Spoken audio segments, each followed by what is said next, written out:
It all started on a seemingly ordinary Thursday morning. The sun was just peeking over the horizon, painting my ranch in soft gold, when I noticed something odd. My faucets were dry. No water. None. I walked outside to check the well, and that's when I saw it. Bright yellow HOA notices plastered across the pump house. Apparently, my well water had been shut off due to alleged violations regarding property use and water allocation. I couldn't help but laugh. The HOA had become obsessed with controlling everything, even my water. A few weeks prior, they had sent me a passive-aggressive letter about excessive water usage, as if I were wasting gallons for fun. I'd ignored it, thinking they'd eventually get bored of micromanaging. But shutting off the well? That was a new low. I grabbed my phone and called the HOA office. A harried secretary answered, then transferred me to Karen, the HOA's self-proclaimed enforcer. Yes, this is Karen. We noticed your water meter readings are abnormally high. Until the issue is resolved, water service is suspended.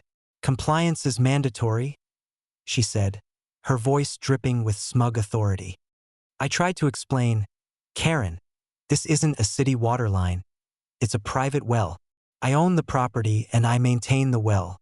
Your HOA has no right to shut it off. Sir, she snapped, ownership or not, you're bound by community regulations. Violations will not be tolerated. I sighed. Trying to reason with her was pointless. Karen and her HOA cronies lived for control, and facts rarely mattered. But little did she know, I had a trump card that would blow this absurdity wide open. For years, I had leased part of my ranch to the local fire department.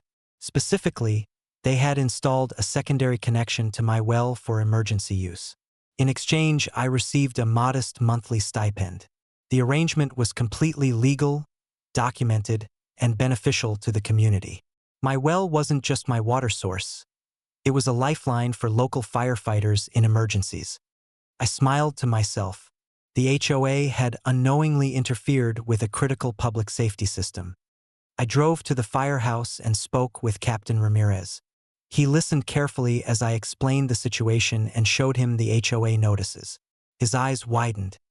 They cut off the water? He said, incredulous. Do they even know this well feeds our emergency line? Without it, we're basically running blind during a fire. That's illegal. Exactly, I said, trying to hide my amusement. Within the hour, the fire department dispatched a truck to my ranch. Captain Ramirez called Karen directly. This is Captain Ramirez of the fire department, he said firmly. Your HOA has no authority to shut off a water source critical to emergency services. Restore service immediately, or you'll be facing serious legal consequences. Karen sputtered. I could almost hear her indignation through the phone. We didn't know. We were just enforcing community rules. You didn't know? Ramirez barked. Your negligence could have cost lives. This well is leased to us for emergencies. Consider this your first and final warning. I chuckled quietly as Karen hung up, flustered and speechless. The fire truck sirens roared as water pressure returned to my well, filling the ranch with the sound of rushing water once more. Later, Karen and a few HOA board members showed up at my property, determined to assert dominance. They were met by Captain Ramirez and 2 firefighters, who stood proudly beside my well. This is the line, Ramirez said. It's part of our emergency infrastructure. Any interference with it is a federal offense. The HOA board looked like deer caught in headlights. Karen, in particular, was red-faced, stammering excuses that barely made sense.